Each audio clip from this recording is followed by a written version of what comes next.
ஹார்திக் பாண்டியா லிட்டரலா வந்து இவங்க மும்பை இந்தியன்ஸோட captain, one of the legend cricket பிளேயர்னே சொல்லலாம். ஸோ இன்னைக்கு மார்னிங்ல இருந்து பாத்தீங்கன்னா வந்து இவங்க பாத்தீங்கன்னா எல்லா மீடியால இருந்து இவங்க பாத்தீங்கன்னா பேசிட்டு இருக்காங்க. ஹார்திக் பாண்டியா டிவோர்ஸ் அது இது சொல்லி பல பேர் பல விதமா பேசினாலும் இன்னொரு சைடு என்ன பேசிட்டு இருக்காங்க பாத்தீங்கன்னா வந்து ஹார்திக் பாண்டியாவோட டிவோர்ஸ் அன்னைக்கு தன்னோட 70% ப்ராப்பர்ட்டி தன்னோட வைஃப்க்கு கொடுக்க போறாரு சொல்லி பல பேர் பல விதமா பேசிட்டு இருக்காங்க.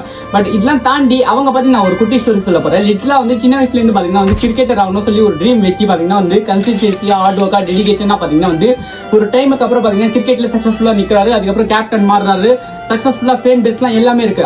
அந்த நேரத்துல பாத்தீங்கன்னா வந்து ஒரு மேரேஜ் நடக்குது. அந்த மேரேஜுக்கு அப்புறம் ஹாப்பினஸா இருக்கிற இந்த நேரத்துல தான் ஒரு நியூஸ் வருது, ஹார்திக் பாண்டியாவோட டிவோர்ஸ். ஒரு எவ்வளவு பேர் மனுஷன் அவங்க கிட்ட இருந்து இந்த மாதிரி நியூஸ் வருது சொல்லி கேட்டு வந்து பாத்தீங்கன்னா ரொம்ப ஷாக்கிங் ஆகுறாங்க ஃபேன்ஸ்லாம் பாத்தீங்கன்னா. பட் வந்து அபிஷியலா இது வரைக்கும் அந்த ரெண்டு பேர்ல இருந்து யாருமே கன்ஃபர்மேஷன் பண்ணல. ஒரு வெரி சேட் அபவுட் திஸ்.